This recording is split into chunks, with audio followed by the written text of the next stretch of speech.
कितने लोगों को लगता है कि हमारे पाप जो है वो क्षमा होने चाहिए? Come on.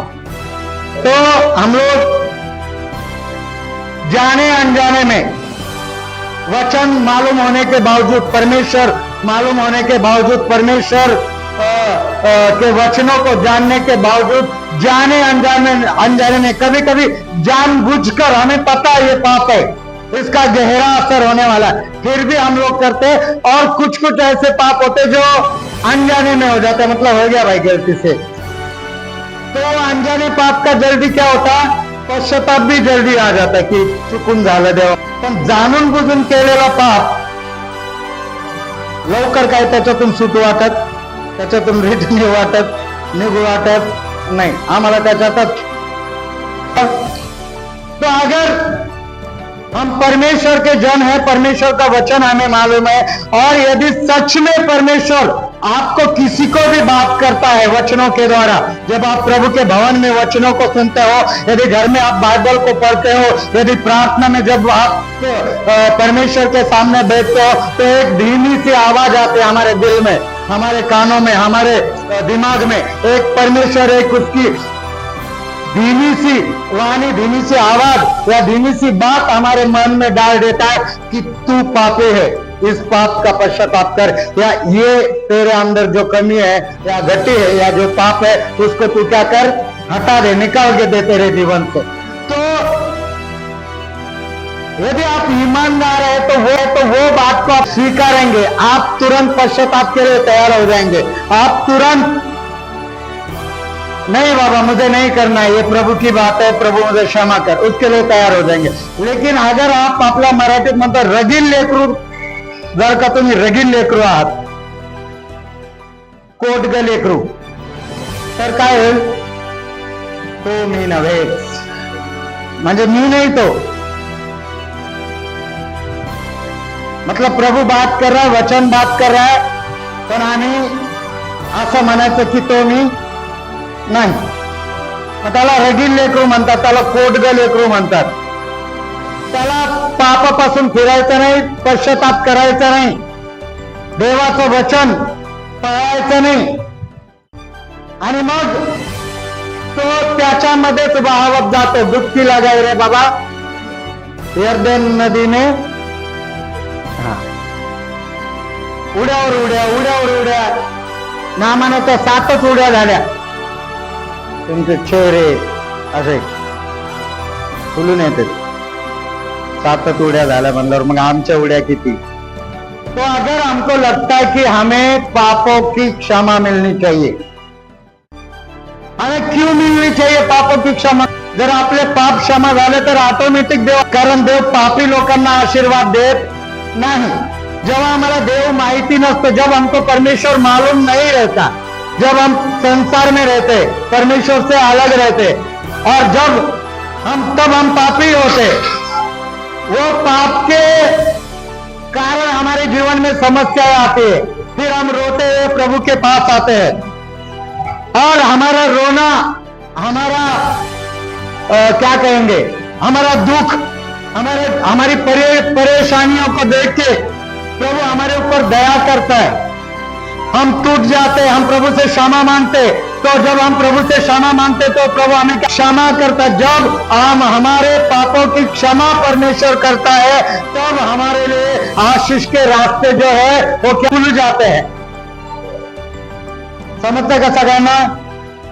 जेव्हा आमच्या पापाची क्षमा होते तेव्हा आमच्या आशीर्वादाचे मार्ग काय होतात, मोकळे होतात, आम्ही आशीर्वादित होतो, आम्ही आशीर्वाद मिळविण्याचे हकदार होतो। प्रत्येक ठिकाणी पवित्र शास्त्र बायबलमध्ये जर आपण पाहिलं तर देवाचं वचन म्हणजे येशू ख्रिस्ताने म्हटलंय की तुझ्या विश्वासाने तुला बरं केलंय, किंवा येशूकडे आले, दयावाळा मागितली त्यांनी, आम्हाला बरं कर म्हणून येशू ख्रिस्ताने त्यांना बरं केलं, आणि तिथून जाताना येशू ख्रिस्ताने म्हटलं की पुन्हा पाप करू, असं आहे का तुमच्या बायबलमध्ये? माझ्या बायबलमध्ये तर असंच आहे, तुमच्या आहे का? एकदा तुम्ही आशीर्वाद घेतला, एकदा तुम्ही बरे झाले, एक बार आपने आशीष लिया, एक बार आप चंगे हुए, प्रभु ने आपके घर में, आपके पर्सनल लाइफ में आशीष दी, आपका बीमारी चला गया, तो उसके बाद प्रभु का वचन कहता कि फिर से पाप मत कर। इसका मतलब अगर फिर से पाप करेगा तो जो बीमारी से तू चंगा हुआ है, जो आशीष तूने पाई है, जो आशीष तुझे मिली है, वो फिर से लौट जाएगी। फिर से तू बीमार हो सकता है, फिर से वो परिस्थिति में तू जा सकता है। तो परमेश्वर चाहता है कि हम आशीषित हो, हम भले चंगे रहे। वो प्रभु का खुद का इच्छा है। उसके ऊपर विश्वास करने वाले लोग भिखारी और क्या बीमार और क्या मतलब बिना आशीष के रोते हुए परेशान, ये हमारे परमेश्वर की इच्छा बिल्कुल नहीं है। ऐसा रहो करके वो चाहता है कि उसके लोग आशीषित हो, वो चाहता है कि उसके लोग भले चंगे रहे, तंदुरुस्त रहे। Hallelujah, hallelujah. लेकिन नहीं है या नहीं होते। वही परिस्थिति 10 साल वाली परिस्थिति अभी 10 साल बाद भी, वही बीमारी जो 10 साल आई थी, चली गई थी यीशु के नाम में, फिर से आ गई। ये तो हमारा शारीरिक जीवन हो गया, लेकिन अगर हमारे पापों की क्षमा नहीं हुई तो भाई हम आनंद काल के जीवन में भी एंट्री नहीं है। कितने लोग अपने मोबाइल में पासवर्ड लगाते हैं, तो जो सगळ्यांकडे अपना ज्यांचे मोबाइल है, तो आप क्यों लगाते हो पासवर्ड? आपका डेटा, आपका पर्सनल लाइफ, आपका मोबाइल अगर चोरी हो जाए, मतलब कुछ भी उसका कोई गलत इस्तेमाल न करे, ये रीजन है। लेकिन अगर 6 डिजिट का आपका पासवर्ड है, आपने 5 डिजिट जो है वो बराबर डाले, लेकिन एक भी बीच वाला, साइड वाला, किधर का भी अगर एक भी आप रॉन्ग डालते हो, तो क्या आपका मोबाइल खुलता है? क्यों? 5 तर बरोबर टाकले, फक्त 71 काय होते? सिर्फ एक ही तो एकच नंबर है ना, 5 नहीं तो खुला पाहिजे ना मोबाइल, सिर्फ एक। क्यों? आपको चाहिए आपका मोबाइल खोलने के लिए पूरा पासवर्ड डाले, जो सही है वही पासवर्ड डाले। अगर आप एक भी डिजिट अगर रॉन्ग डालते हैं तो आपका मोबाइल नहीं खुलेगा। बार बार डालते तो आपका मोबाइल लॉक हो जाएगा, आपको खर्चा आएगा। मतलब एक नॉर्मल मोबाइल अगर आपका नहीं खुलता है एक छोटे से सिंगल डिजिट के रॉन्ग होने के कारण, सबको जाना है स्वर्ग में। उठे जाते नीले आसमां के पार जाएंगे, मेरा यीशु रहता वहां, मिलेंगे बादलों पर। असं छान आपण जातो, असं वाटतं हम मिलेंगे, आता आपण बादलावर पोहोचलो, ढगावर। हा ना, समज में आ रहा?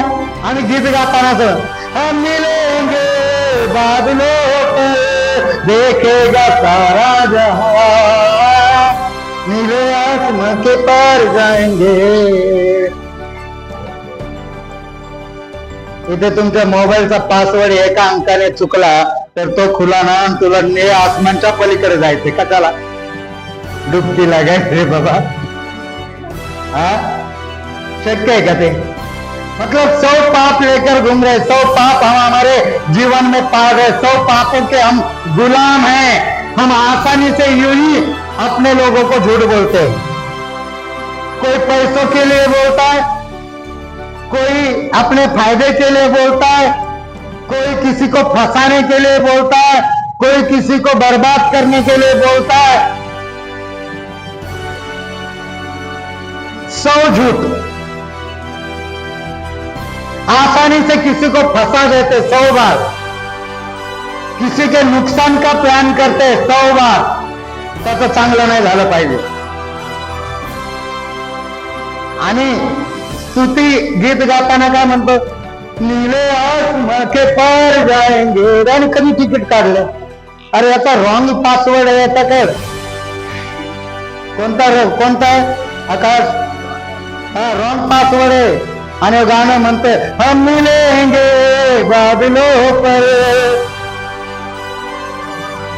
हे ढगापर्यंत तरी उचलला जाईल का?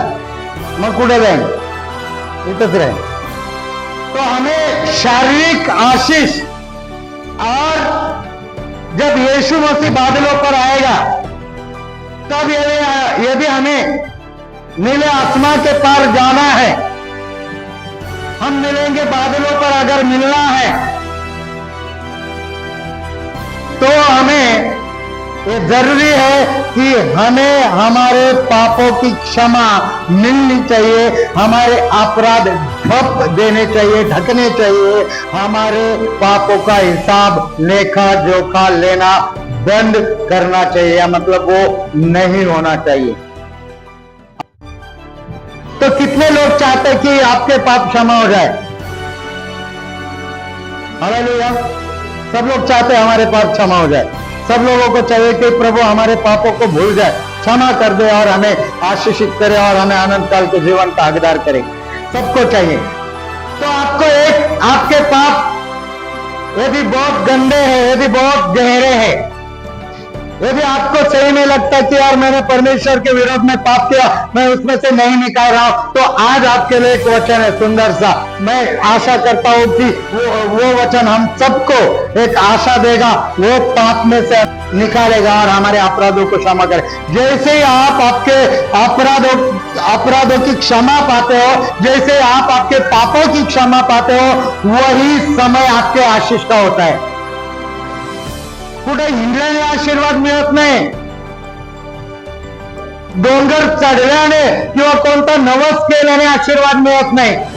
कुणीतरी मोठ्या नावाजलेल्या व्यक्तीने डोक्यावर हात ठेवून त्याच्याकडून प्रार्थना केल्याने आशीर्वाद मिळत नाही. तर आशीर्वाद मिळतो ज्या क्षणाला तुमच्या पापांची क्षमा होते, त्या क्षणाला देवाचे आशीर्वाद मोकळे होतात तुमच्यासाठी.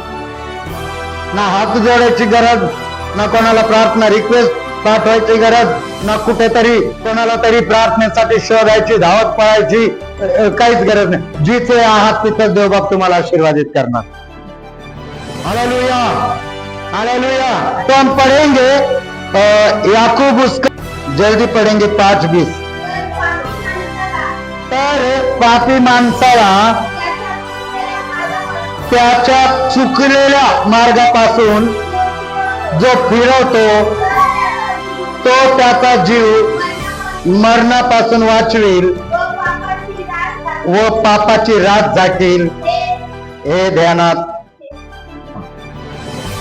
जो कोई किसी भटके हुए पापी को फेर लाएगा,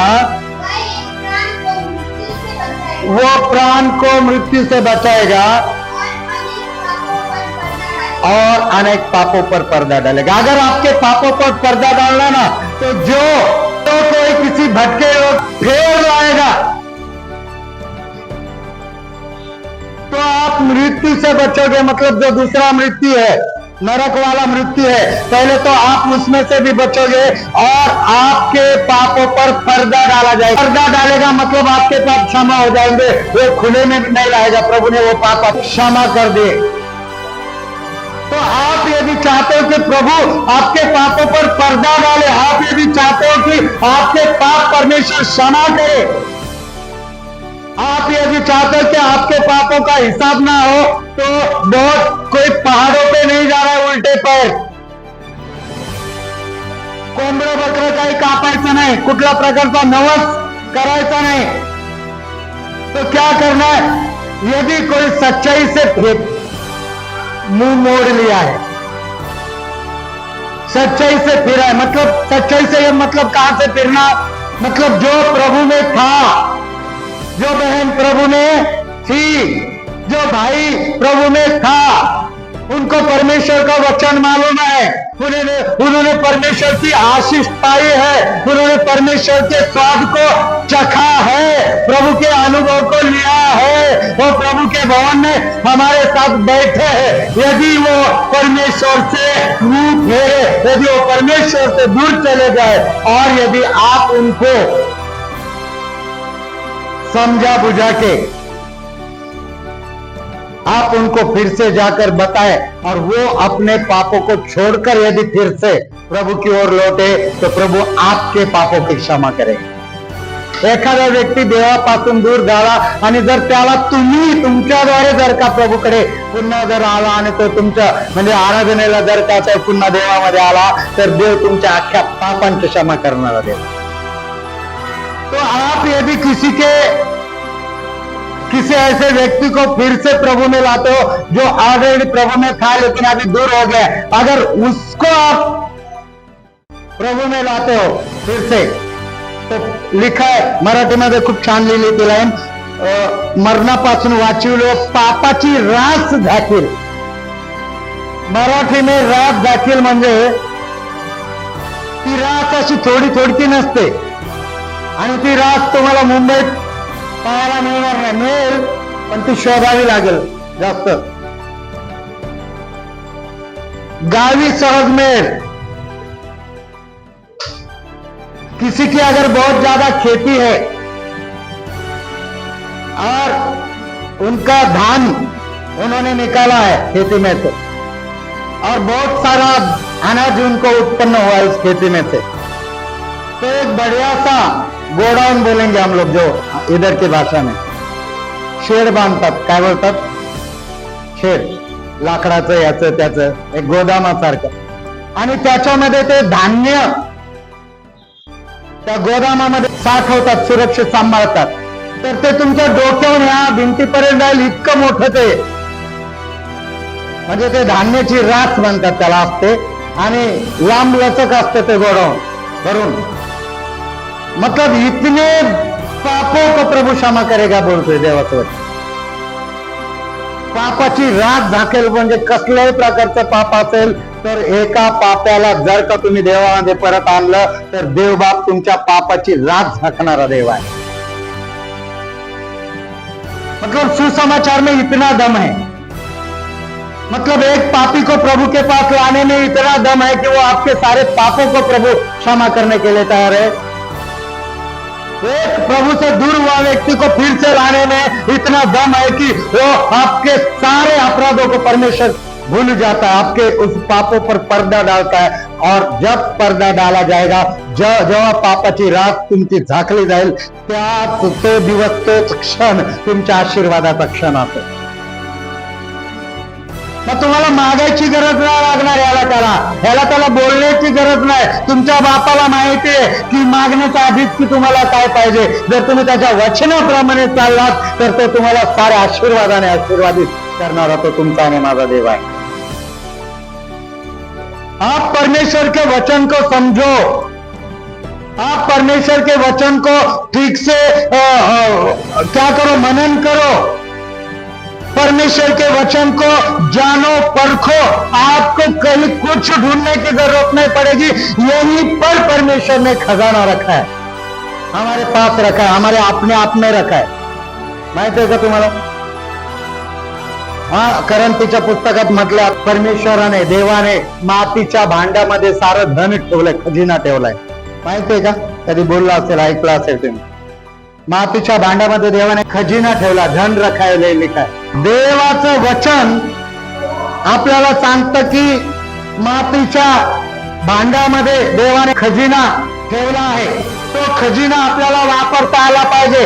जर तुम्ही देवाच्या वचनाप्रमाणे देवाचं वचन समजणारे लोक असाल, देवाचं वचन तुम्हाला जर समजत असेल, देवाच्या वचनावर मनन करता असेल, देवाचं वचन कळत असेल आणि जर का तुम्हाला देवाच्या वचनाचा पुरेपूर उपयोग घेता आला तर तुम्ही सगळ्यात जास्त आशीर्वादित लोक आहात। एका माणसाला साप चावला, तो मेला आणि त्याला हॉस्पिटल मध्ये नेलं पोस्टमार्टम करायला, किंवा मग ते बघतात ना की बाबा किती विष त्याच्यामध्ये गेलं, कशाने साप चावल्यानेच मेला की अजून काय झालं।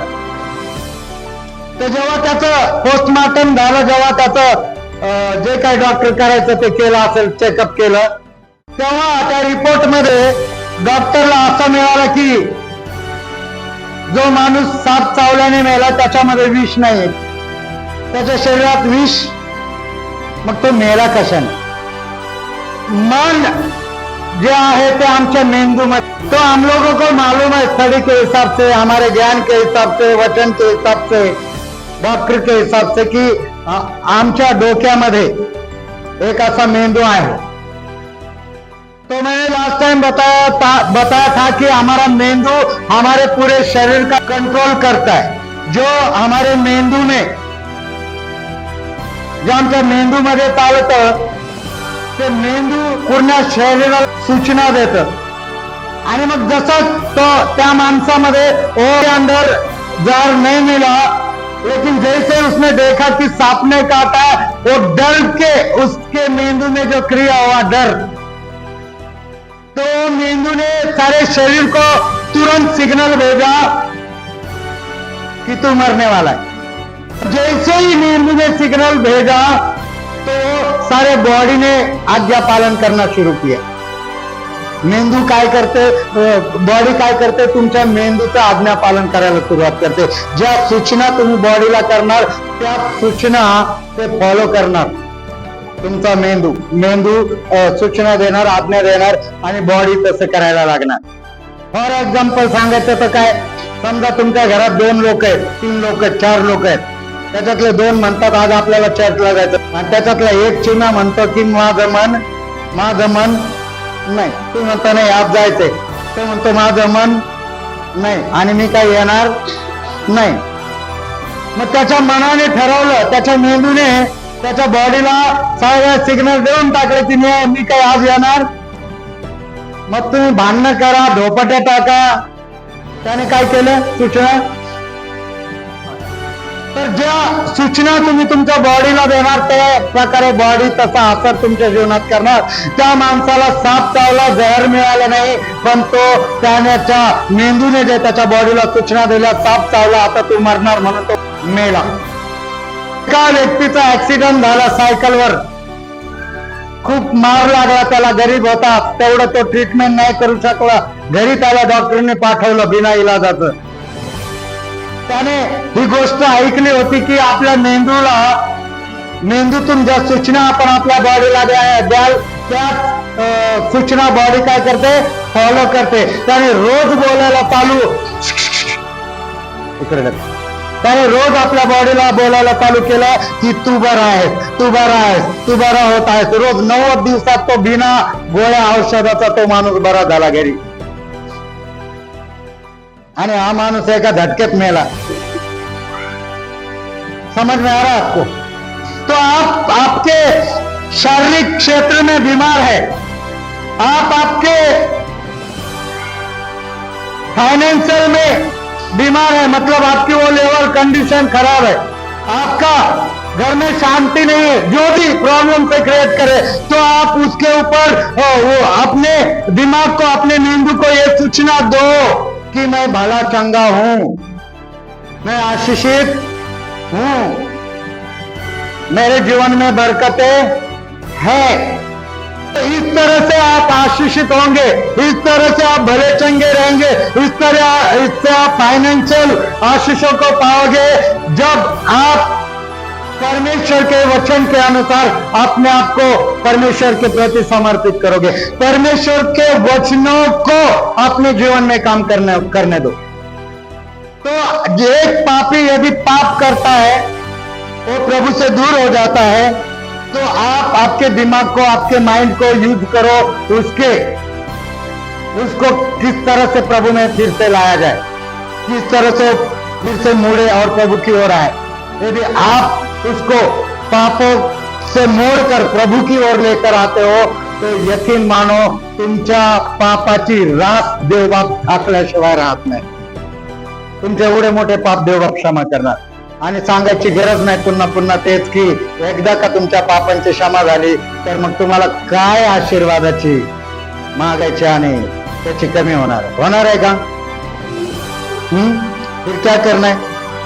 मागा म्हणजे हाँ, फिर क्या करना, फिर आपकी जो मांग है सिर्फ वो प्रभु के सामने रखना है प्रार्थना में। तुम मांगो वो सुनेगा, कमी घटी को पूरा करेगा, दिल से बुलाने वालों के दिल में रहेगा। हालेलुया। तुम क्या करो, सिर्फ मांगो।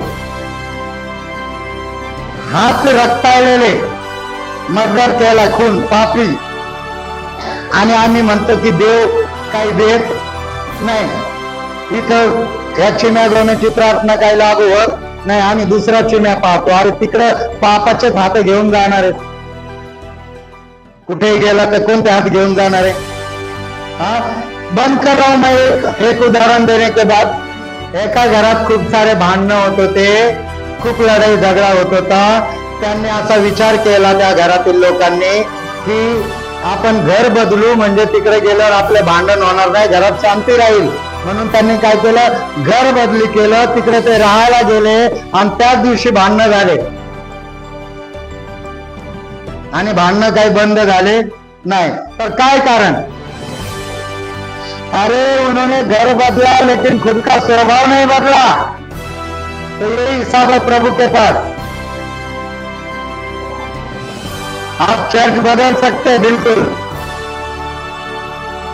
आप कहीं भी जा सकते हैं बिल्कुल, लेकिन आपका पापी स्वभाव ही अगर आप पश्चाताप करने के लिए तैयार नहीं. काहीतरी जुनी मनात होत होती पण ती अर्धीच आठवते. तेल गेले, तूप गेले, हाती राहिले धुपाट नाही. काय? तेल गेलं, तूप गेलं, हातात काय राहिलं? धुपाटणं.